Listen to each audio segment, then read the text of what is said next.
great golf unless your body is doing three really key things in the golf swing.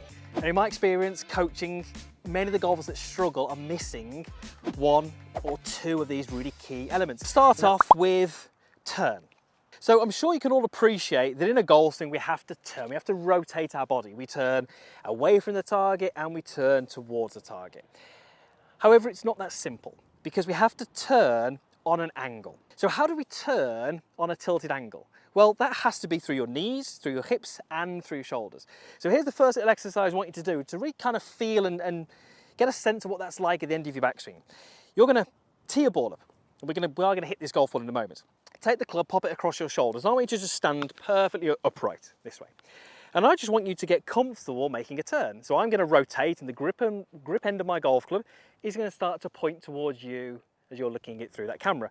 This is a turn. You can see that my shoulders are turning through around about 90 degrees. Notice I've also got some hip turn and I've also got some turn in my knees. My lower body basically needs to turn to allow my upper body to move into this position. So this is number one, we're going to turn. And then number two is with our whole body, we're going to tip over towards the golf ball. Now, the golf club itself will never point down towards the ball. It's not on that steep of an angle. But what you can see here is I've now got angle through my shoulders, I've got angle through my hips, and I've got a little bit of angle through my knees. And from my viewpoint, the end of my grip here is pretty much over the golf ball. Now, I know it won't look like that from where you're viewing it, but if you do this exercise and you've got around about, you can see a grip length outside of my lead shoulder. When I make this movement, there's my turn and add my tilt, I start to see that grip pretty much on top of that golf ball. And you can do that. You can do that at home, in the office, wherever you're kind of watching this now. And I'd love you to actually stand up and try and do it if you've got a golf club handy. And the beauty of that little exercise is that within a few seconds, a few rehearsals, you can start to feel what a perfect body position is at the top, where you've got tilt and you've got turn. So how are you actually going to hit a golf ball? Well, look, this isn't easy. This is a tricky little drill, but I'd love you to go ahead and practice it. There's a reason why I've got this ball teed up. I want to take my setup so I can gauge my sort of distance from the ball and make sure my relationship is correct. Then what I'm going to do is I'm going to stand up and I'm just going to put the club onto my trail shoulder. Okay, really, really simple. I've got a nice light grip pressure. You can see that my arms are pretty flexed. And what I'm going to do is I'm simply going to add in my turn that we did. I'm going to add in my tilt. There's my body position, and I'm simply going to put the club into some sort of position at the top, and then I can just go ahead and swing through. And suddenly, I'm able to get my golf club to line up with the ball. Not because I massively rerouted the club, but because I took my body and I put it on an angle which was representative of where that ball was. So that was a pretty terrible strike. Went pretty high, not very far, and actually kind of landed the club a little bit before the golf ball, so a little bit of a divot, but didn't feel compressed. So why was that not a good shot? Well, I was missing one of those elements. What was I missing? I was missing the shift. Okay, there has to be some lateral movement in your golf swing, especially when we're talking with the irons. You can get away with it a little bit more with a driver, we don't necessarily need as much. But let's look at why that's the case and just why you need that, why it's so important, and then I'm going to give you a really simple drill to practice it.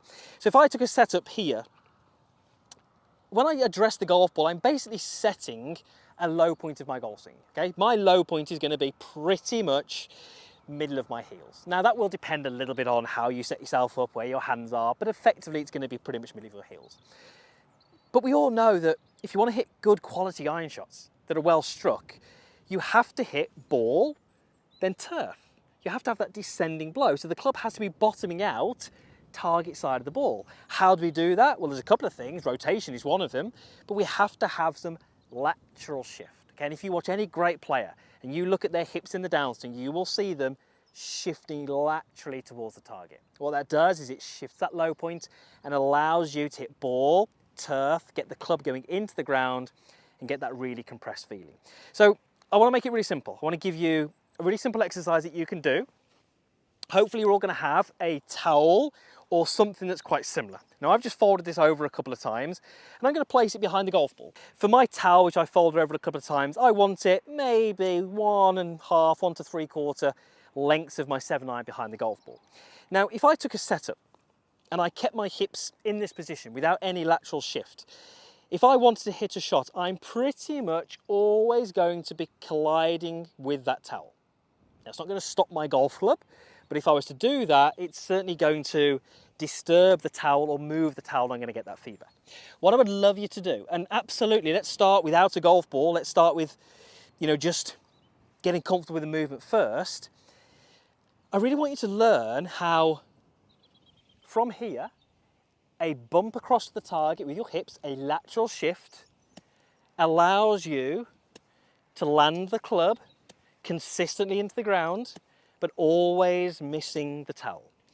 Notice how when I do this, my head's not really moving, okay? It's not a lateral shift with a whole body, because that can cause you to get a little bit steep with the hands, a little bit steep with the club shaft, and start to see your path move to the left.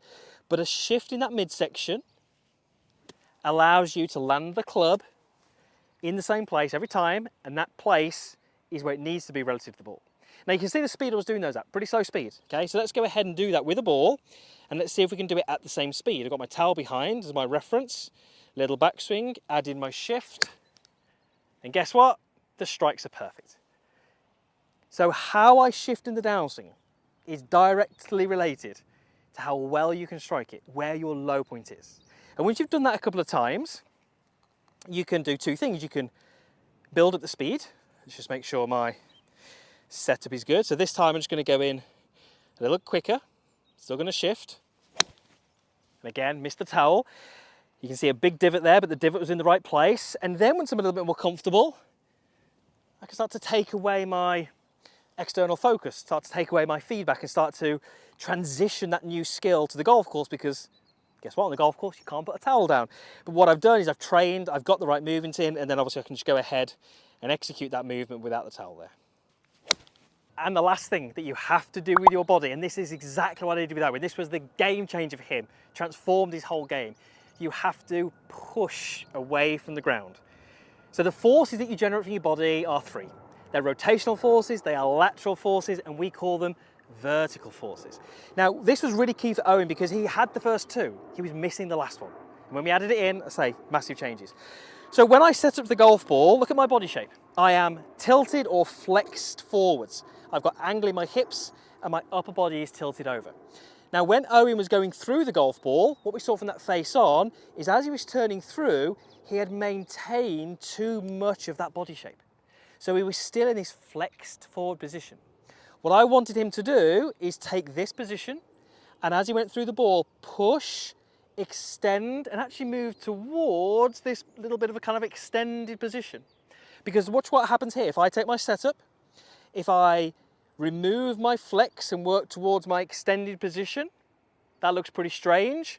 But if I did that with rotation, it looks like a perfect end position.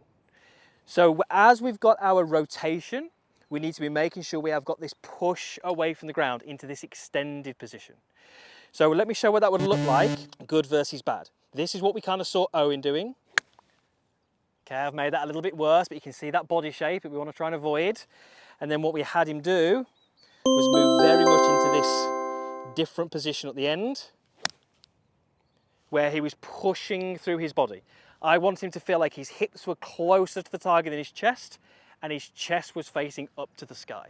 And this is one of the big stumbling blocks of many golfers, because you think about what we said in point number 2, that's all about strike. Many golfers are desperately trying to improve strike.